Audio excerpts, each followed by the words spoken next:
Nate Diaz, Khamzat Chimaev. Guys, what's your temperature on this? I mean, I'm very back and forth, right? I would not have predicted that was the match that was going to happen for you. One, because Nick was offered that. And I can get, the Diaz boys have a coach. Just the fact that Nick was even offered that fight could take Nate out of it. But Nate was also offered as far back as November of last year and wasn't interested. I just wanted to predict it for you this was going to happen. So now that we get here and the odds come out and they're completely dismissing Nate, that also gets a vigor from me coming out. Going, whoa, just a second. Nate Diaz will whip anybody's ass that's ever done this sport. Do not start treating him that way. If you got a guy that can go out and beat the hell out of him, tell me where he's going to do it. Nate has only lost one thing in his entire illustrious career. In all fairness, guys, it's position. And Nate wouldn't even agree with you because he believes in jiu-jitsu so much, he thinks he's got the better position. But in fairness, if you look at the judges or you look at spots where Nate's got in trouble, the only thing he's lost is position.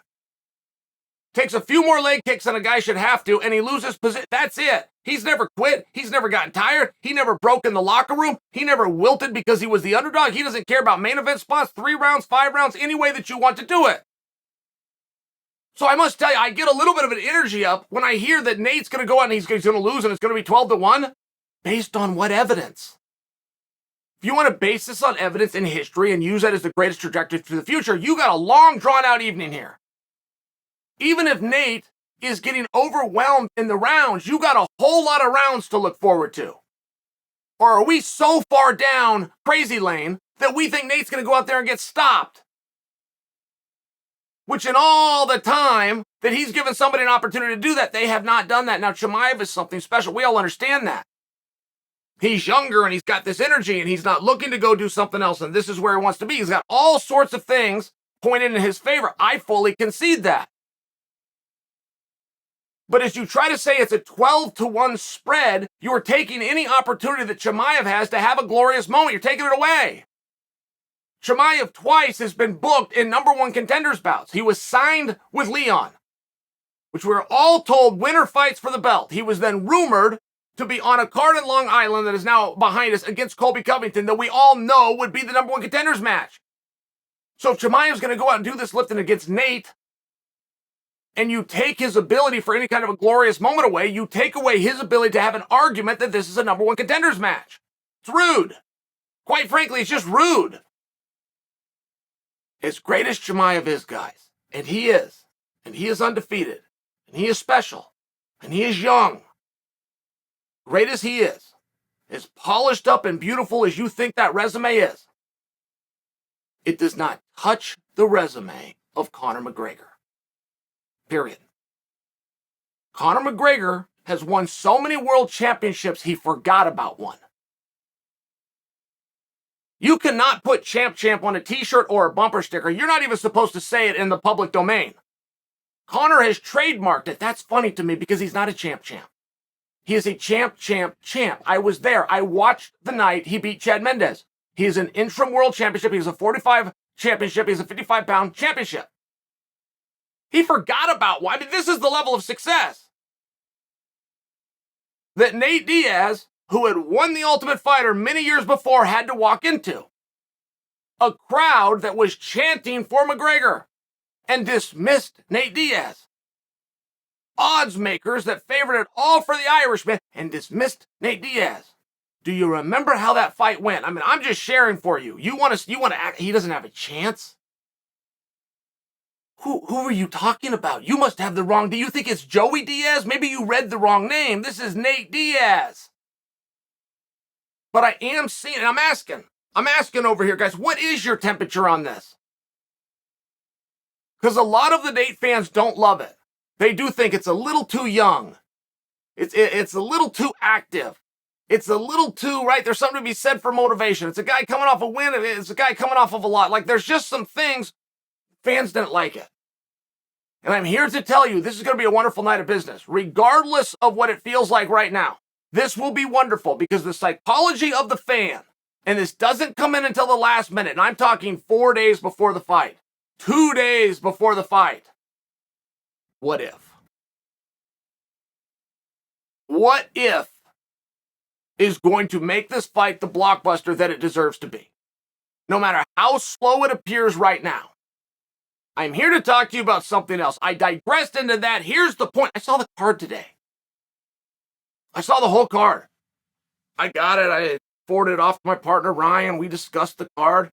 I'm not trying to be a condescending you know I don't do that. I like the boys. Come on. I couldn't tell you a name on the card. I just looked at the card. I studied the card. I sent it off to... I sat down in this chair to discuss it with you. And I'm drawing a blank. I don't know anybody on the card.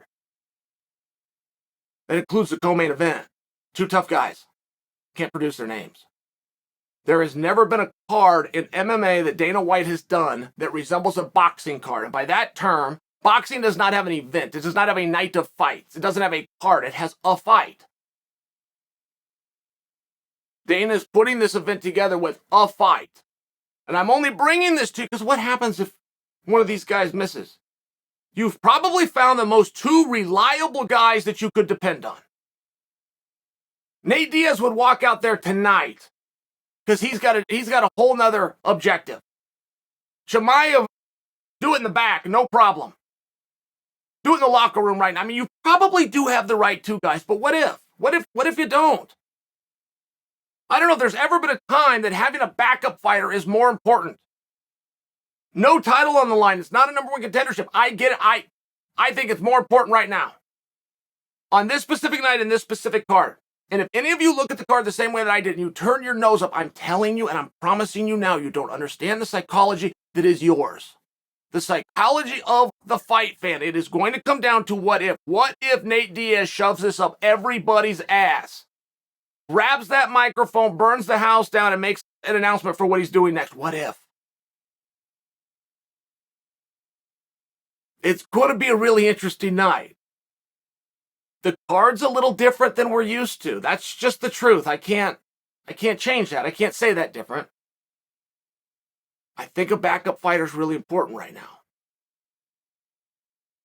I think that the fellow 70-pounders that are looking for something to do, and I've been very surprised at how few of the 70-pounders are booked. Chimaev versus Belal Muhammad is just blatantly obvious, but it's not what happened. And Belal doesn't have an opponent. I like the backup spot. Not everybody does. I like the interim championship. Not everybody does. I wouldn't be opposed to Belal repackaging what I just said, bringing that back to you, and saying that's the position that I would like. I think there's massive opportunity there. I don't think Belal Muhammad should be called on anything short of a main event. And even if it's a backup spot, he's got something to train for. He gets his paperwork done. He gets his life, gets his weight under control. I don't see anything bad that comes from it. And there could be a real opportunity here. And if any card is going to be in trouble, if the main event falls through, it's this one. I saw the card earlier today. It's this one. It's top heavy. Backup fighter. I'm submitting Belal Muhammad, but what I'm here to ask you, who do you think it should be? Who would you like it to be? Who would you like to see on standby that on 24 hours notice could fill in either against Chimaev or against Nate Diaz?